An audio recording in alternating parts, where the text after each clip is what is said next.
Bonsoir à toutes et à tous, bienvenue sur C8 et bienvenue dans Voyage au bout de la nuit. Je suis ravie de vous retrouver pour une nouvelle édition. Et nous sommes en ce moment en train de lire La femme de 30 ans, un ouvrage très peu connu d'Honoré de Balzac.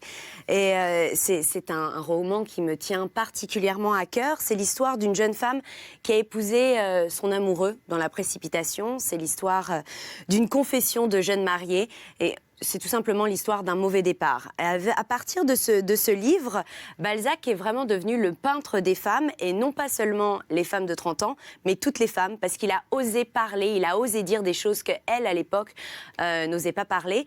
Ça se passe au début du 19e siècle. Alors, en dépit des apparences idéales, tout dans la vie de cette jeune femme est brutal. Et pourtant, son comportement face à cette situation, face à ce mariage d'une grande violence, reste exemplaire. Et puisqu'elle va faire preuve d'un dévouement inouï à l'égard de son mari, pourtant sans recevoir les compensations de l'amour, puisqu'elle n'a plus droit au plaisir. Et donc voilà, ce livre, cet ouvrage dépeint la souffrance de cette jeune femme durant sa vie. Je vous propose de continuer la lecture de ce roman tout de suite.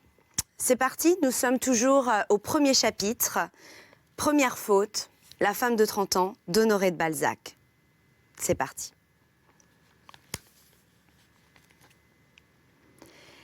Ces derniers mots réveillèrent la comtesse comme par magie. Elle laissa échapper un geste et un sourire qui surprirent la marquise. Loin de témoigner cette satisfaction instinctive ressentie même par la femme la plus sévère quand elle apprend qu'elle a fait un malheureux, le regard de Julie fut terne et froid. Son visage indiquait un sentiment de répulsion voisin de l'horreur.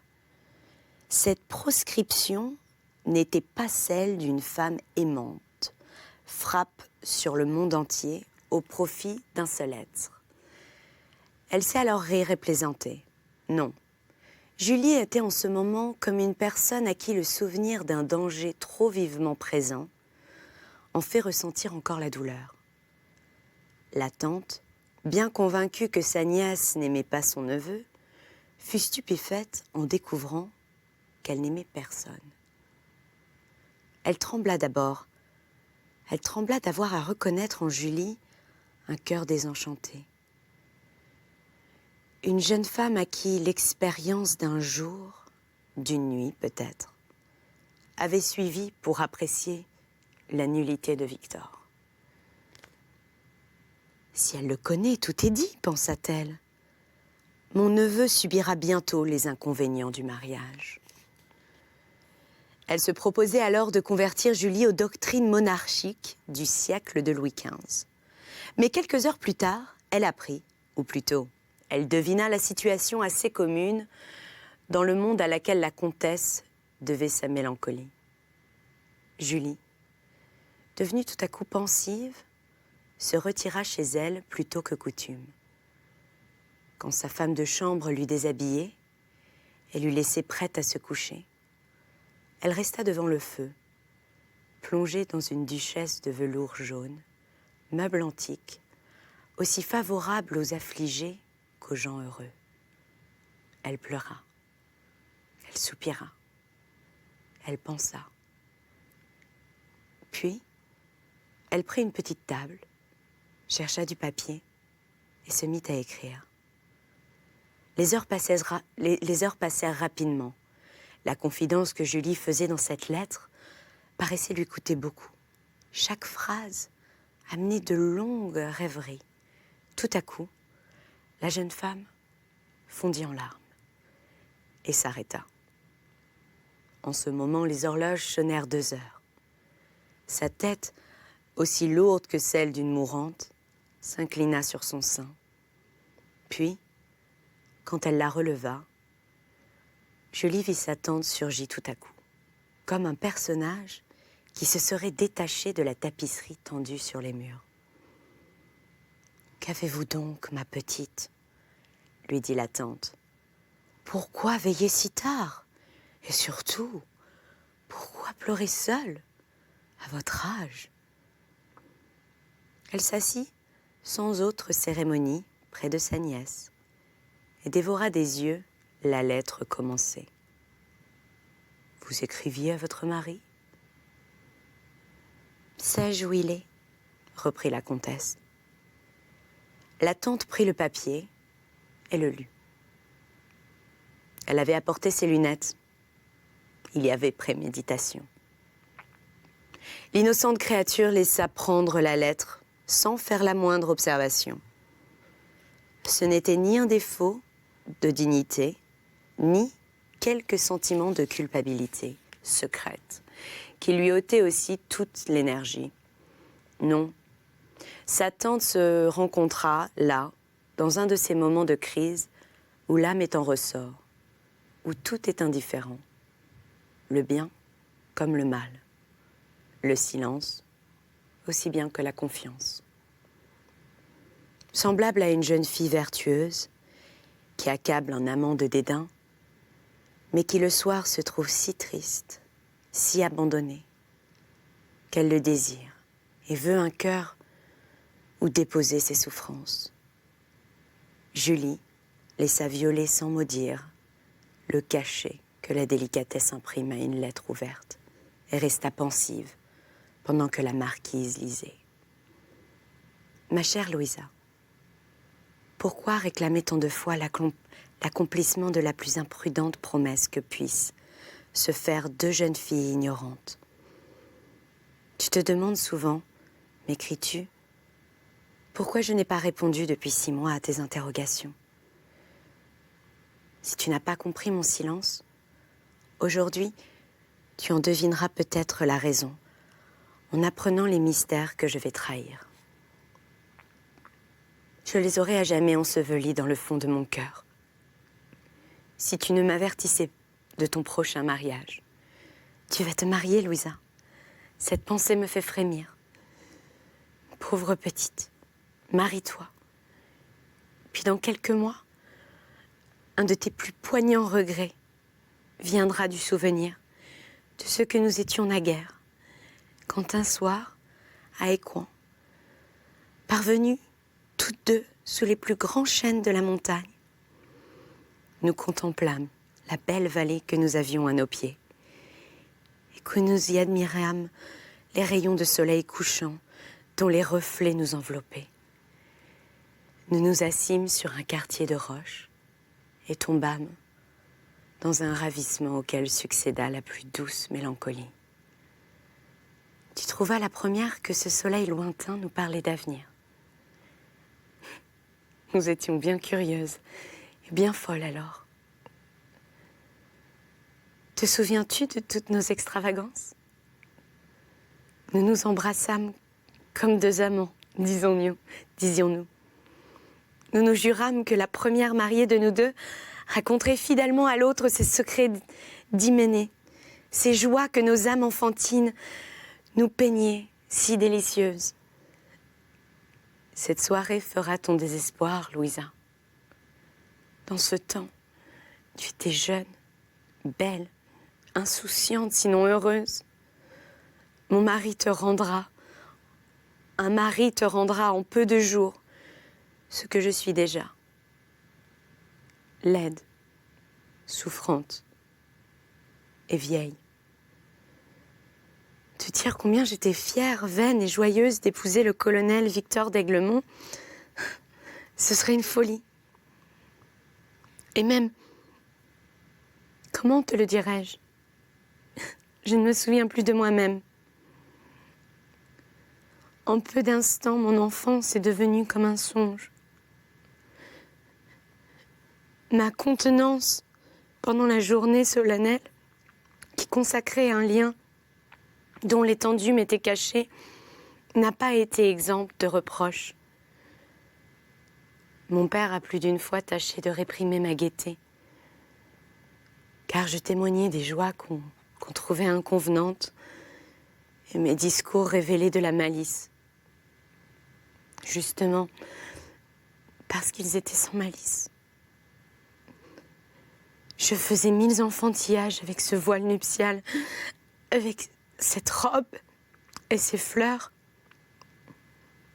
restée seule, le soir, dans la chambre où j'avais été conduite avec apparat. Je méditais quelques espiègleries pour intriguer Victor. Et en attendant qu'il vînt, j'avais des palpitations de cœur semblables à celles qui me saisissaient autrefois en séjour solennel du 31 décembre, quand, sans être aperçue, je me glissais dans le salon où les étrennes étaient entassées.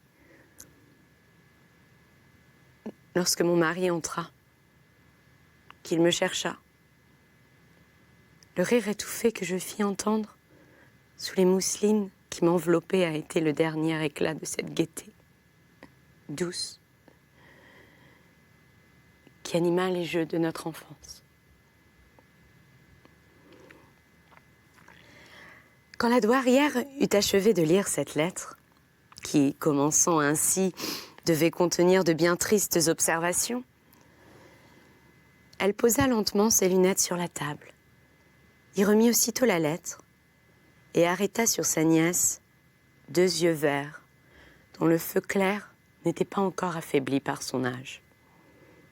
« Ma petite, dit-elle, une femme mariée ne saurait écrire ainsi à une jeune personne sans manquer aux convenances. »« C'est ce que je pensais, » répondit Julie en interrompant sa tante. « J'avais honte de moi pendant que vous la lisiez. » « Si à table, un mets ne semble pas bon, il n'en faut dégoûter personne, mon enfant, reprit la vieille avec bonhomie. Surtout, depuis Ève jusqu'à nous, le mariage a paru chose si excellente. Vous n'avez plus de mère ? Dit la vieille femme. La comtesse tressaillit. Puis elle leva doucement la tête et dit « J'ai déjà regretté plus d'une fois ma mère depuis 1 an. Mais j'ai eu le tort de ne pas avoir écouté la répugnance de mon père, qui ne voulait pas de Victor pour gendre. »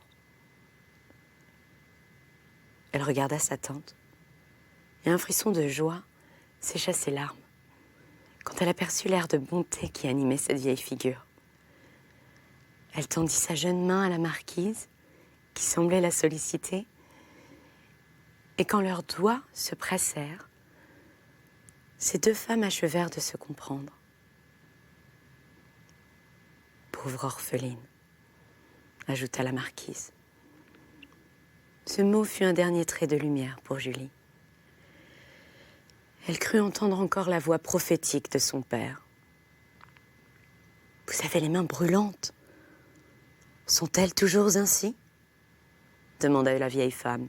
« La fièvre ne m'a pas quittée depuis 7 ou 8 jours, répondit-elle. « Vous aviez la fièvre et vous me le cachiez ?»« Je l'ai depuis 1 an, dit Julie avec une sorte d'anxiété pudique. « Ainsi, mon petit ange, reprit sa tante, le mariage n'a été jusqu'à présent pour vous qu'une longue douleur. » La jeune femme n'osa répondre. Mais elle fit un geste affirmatif qui trahissait toutes ses souffrances. « Vous êtes donc malheureuse ?»« Oh non, ma tante. Victor m'aime à l'idolâtrie et je l'adore. Il est si bon. »« Oui, vous l'aimez, mais vous le fuyez. N'est-ce pas ? » ?»« Oui, quelquefois. Il me cherche trop souvent. » N'êtes-vous pas souvent troublée dans la solitude par la crainte qu'il ne vienne vous y surprendre ? Hélas, oui, ma tante. Mais je l'aime bien, je vous assure. Ne vous accusez pas en secret, vous-même, de ne pas savoir ou de ne pas pouvoir partager ses plaisirs. Parfois, ne pensez-vous point que l'amour légitime est plus dur à porter que ne le saurait une passion criminelle ? Oh, c'est cela, dit-elle en pleurant.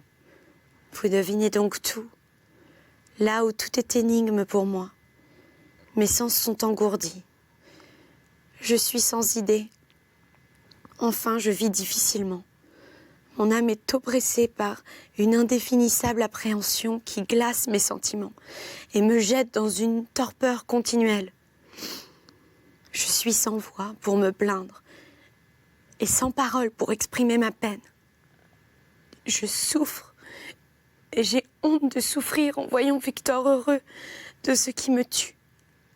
Enfantillage, niaiserie que tout cela, s'écria la tante dont le visage desséché s'anima tout d'un coup par un gai sourire, reflet des joies de son jeune âge. « Et vous aussi, vous riez ?» dit avec désespoir la jeune femme. « J'étais ainsi, » reprit promptement la marquise. « Maintenant que Victor vous a laissé seule, n'êtes-vous pas redevenue jeune fille, tranquille, sans plaisir, mais sans souffrance ?» Julie ouvre de grands yeux hébétés. « Enfin, mon ange, vous adorez Victor, n'est-ce pas? Mais vous aimeriez mieux être sa sœur que sa femme. Et le mariage, enfin, ne vous réussit point. » « Eh bien oui, ma tante. Mais pourquoi sourire? »« Oh, vous avez raison, ma pauvre enfant. Il n'y a dans tout ceci rien de bien gai.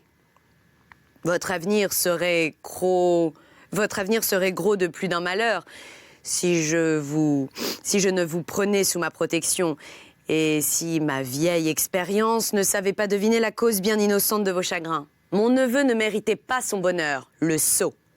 Sous le règne de notre bien-aimé Louis XV, une jeune femme qui serait trouvée dans la situation où vous êtes aurait bientôt puni son mari de se conduire en vrai lansquenet. L'égoïste, les militaires de ce tyran impérial sont tous des vilains ignorants. Ils prennent la brutalité pour de la galanterie. Ils ne connaissent pas plus les femmes qu'ils ne savent aimer. Ils croient que d'aller à la mort le lendemain les dispense d'avoir, la veille, des égards et des attentions pour nous. Autrefois, si l'on savait aussi bien aimer que mourir à propos, ma nièce, je vous le formerai. Je mettrai fin au triste désaccord assez naturel qui vous conduirait à vous haïr l'un et l'autre. À souhaiter un divorce, si toutefois vous n'étiez pas morte avant d'en finir au désespoir. Julie écoutait sa tante avec autant d'étonnement que de stupeur, surprise d'entendre des paroles dont la sagesse était plutôt pressentie que comprise par elle, et très effrayée de retrouver dans la bouche d'une parente pleine d'expérience, mais sous une forme plus douce, l'arrêt porté par son père sur Victor. Elle eut peut-être une vive intuition de son avenir et sentit sans doute le poids des malheurs qui devaient l'accabler. Car elle fondit en larmes et se jeta dans les bras de la vieille dame en lui disant « Soyez ma mère, la tante ne pleura pas, car la Révolution a laissé aux femmes de l'ancienne monarchie peu de larmes dans les yeux. Autrefois, et plus tard, la terreur les ont familiarisées avec les plus poignantes péripéties, en sorte qu'elles conservent au milieu des dangers de la vie une dignité froide, une affection sincère, mais sans expansion, qui leur permet d'être toujours fidèles à l'étiquette et une noblesse de maintien que les mœurs nouvelles ont eu le grand tort de répudier. La douairière prit la jeune femme dans ses bras, la baisa au front avec une tendresse et une grâce qui, souvent, se trouvent plus dans les manières et les habitudes de ces femmes que dans leur cœur. Elle cajola sa nièce par de douces paroles, lui promit un heureux avenir, la berça par des promesses d'amour en l'aidant à se coucher, comme si elle eût été sa fille, une fille chérie, dont l'espoir et les chagrins devenaient les siens propres. Elle se revoyait jeune, se retrouvait inexpériente et jolie en sa nièce. La comtesse s'endormit, heureuse d'avoir rencontré une amie, une mère à qui désormais elle pourrait tout dire. Je vous propose qu'on arrête notre lecture juste ici. C'était un extrait, c'était le début, le premier chapitre de La femme de 30 ans d'Honoré de Balzac. Je suis ravie de lire ce livre, ce roman avec vous. Je vous propose, si vous le souhaitez, de se retrouver un petit peu plus tard pour la suite de cette lecture. Sinon, je vous souhaite une très très belle nuit. Bonne soirée. Salut.